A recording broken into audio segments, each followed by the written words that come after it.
When you first hear a headline like UK backs Carney's defence fund and stuns Washington, it sounds like pure geopolitical drama. Leaders posturing, alliances shifting, personalities clashing. But if you stop there, you miss the deeper economic story. And that deeper story is not really about hurt feelings between prime ministers or even about diplomatic etiquette. It is about who controls the architecture of global security, who pays for it, and who gets leverage from it. On the surface, the mainstream account frames this as Britain choosing Canada over the United States in the middle of a NATO dispute. Public reporting suggests the UK has endorsed a large alternative security fund proposed by Canada and committed significant resources to it, while also building a bilateral defence framework that is not rooted through traditional US-led structures. That sounds like a dramatic rupture in what has long been called the special relationship, but here is what you are not being encouraged to focus on. Security alliances are not just moral commitments. They are institutional pipelines for money, contracts, technology sharing, procurement deals, and political influence. When a country signals that it may operate outside a US-centered security framework, it is not just making a symbolic statement. It is potentially reshaping supply chains for weapons systems, intelligence coordination, defense manufacturing, and the financial flows that support them. What we can say from the structure of global defense spending is that it has been heavily centralized around American leadership for decades. The United States provides not only military hardware, but also command systems, intelligence integration, and interoperability standards. That centrality translates into enormous economic power for US defense contractors and for the political actors tied to them. So when Britain signals even partial independence from that structure, the shockwaves are not emotional, they are structural. Now we should be careful. From a title alone, we cannot know every detail of the negotiations or the precise legal design of this proposed fund. There may be tactical manoeuvring, signalling, or domestic political considerations at play, but the broader pattern is familiar. When a dominant power becomes unpredictable, smaller or mid-sized powers begin building redundancy. They diversify risk. They create parallel institutions. That is not rebellion for its own sake. It is hedging in an unstable system, and that hedging has class implications. Because whenever states reorganize defense frameworks, public money moves.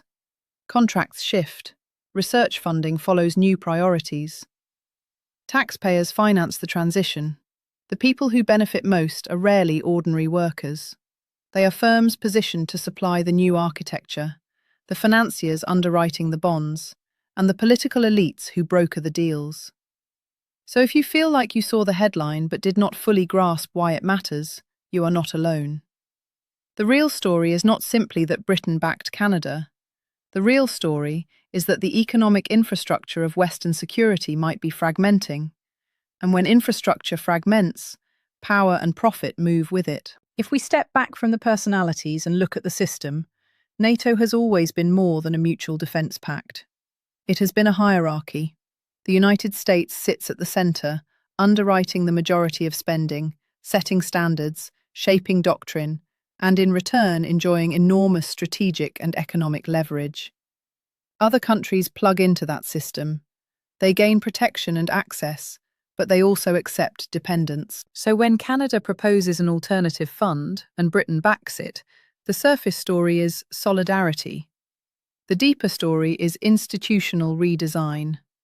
A new fund with voting rules that prevent a single member from blocking action suggests frustration with veto power. It suggests anxiety about what happens when the largest player uses its dominance unpredictably. The standard playbook in these situations is to build a mechanism that dilutes concentrated power without formally tearing up the old agreement. Who benefits from that shift depends on how it unfolds. European defence firms may gain contracts that would otherwise default to American suppliers. Financial institutions that manage sovereign debt or underwrite large public funds could find new revenue streams. Political leaders can present themselves domestically as defenders of sovereignty and stability. But someone pays for it. Large security funds are financed through taxation, borrowing, or reallocation from other public priorities. That means trade-offs with social spending, infrastructure, or public services. And this is where class enters the picture. When governments expand defence commitments, they often justify it as necessary for national security. Sometimes it is. But the distributional effects are rarely neutral. Defence procurement tends to concentrate benefits geographically and corporately. A weapons manufacturer in one region thrives, shareholders see returns. Meanwhile, ordinary households may face tighter budgets, higher taxes, or slower investment in health and education. What we cannot know from the title alone is whether this move represents a short-term bargaining tactic or a genuine long-term realignment. Multiple interpretations are plausible. It could be a pressure strategy designed to force the United States back into predictable commitments, or it could signal a deeper European recalculation that American leadership is no longer structurally reliable. Under either interpretation, the logic is the same. States are responding to perceived volatility by spreading risk. Notice how media coverage tends to frame this as loyalty versus betrayal. Britain chose this side. The United States feels blindsided.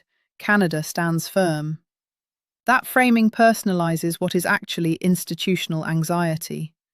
The missing question is not who insulted whom.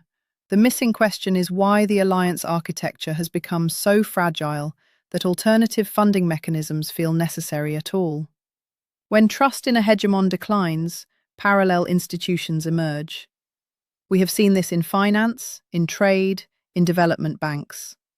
Now we may be seeing it in defence, and every time that happens, power redistributes. The centre weakens, the periphery experiments, the cost of coordination rises. That is not just a diplomatic storyline, it is an economic transformation in real time. Now think about how this filters down into daily life, because geopolitics always does. When governments feel compelled to re-engineer security alliances, they redirect attention and resources. Defence budgets expand or are restructured. Long-term procurement contracts get renegotiated. Intelligence infrastructures are duplicated or firewalled. All of that costs money. In practical terms, that can mean higher borrowing. It can mean political arguments about fiscal responsibility suddenly taking a back seat to national security urgency. And historically, when security urgency rises, the pressure to scrutinise spending often falls. Oversight weakens. Emergency rationales expand executive discretion. The public is told that unity matters more than debate. At the same time, if the United States responds by recalibrating its commitments, that could mean changes in base agreements, joint projects, or technology transfers. Communities that depend on those bases for employment might face uncertainty. Workers in defence supply chains could see contracts shift across borders. None of this is abstract. It affects jobs, wages, and regional economies. There is also the question of nuclear and advanced systems integration. Britain, for example, has long relied on close cooperation with the United States in certain strategic areas. If alternative frameworks grow, one plausible mechanism is a push toward greater European autonomy in research and production. That would create new industrial strategies, new subsidies, and new corporate winners. But again, those subsidies are financed publicly. The gains are often privatized through contracts and intellectual property rights, and look at how the public conversation often avoids this layer. Instead of asking who writes the procurement rules, or who owns the companies poised to benefit, coverage gravitates toward political theatre. Leaders appear resolute or angry. Statements are parsed for tone. But the deeper economic question is how concentrated power within alliances creates dependency in the first place. If one country can credibly threaten to withdraw support or condition assistance, it holds leverage not just militarily, but economically. Allies adjust their budgets, their industries, and even their foreign policy positions around that central node. So when that node becomes volatile, the rational response is diversification. What you are witnessing may be the cost of over-concentration playing out in real time. And here is the bigger lesson. Capitalism does not stop at the water's edge. The logic of markets, concentration, and risk management permeates state behaviour. Alliances become platforms. Security becomes an industry. Stability becomes a product that is bought, sold, and hedged. When predictability erodes, the system does not collapse immediately. It fragments and reorganizes. That reorganization can look like principled solidarity. It can also look like strategic positioning by states and firms that want to secure advantage in a shifting order. The two are not mutually exclusive. Moral language and material interest often move together. If you only focus on the rhetoric, you miss how incentives shape the outcome. So when you hear that a centuries-old partnership is fractured, I want you to pause and ask a different set of questions. Not just whether leaders get along, but who controls the rules of coordination? Who sets the standards? Who can veto collective action? Who profits when new institutions are built? And who absorbs the fiscal strain when alliances are redesigned? It is entirely possible that cooler heads prevail and the old structures are reaffirmed. It is also possible that we are at the beginning of a slow drift toward more regionalized security blocs. Under either path, the economic logic remains. States seek to reduce dependency risk. Firms seek to capture emerging contracts. Political actors frame their moves in moral language, but the incentives underneath are concrete and financial.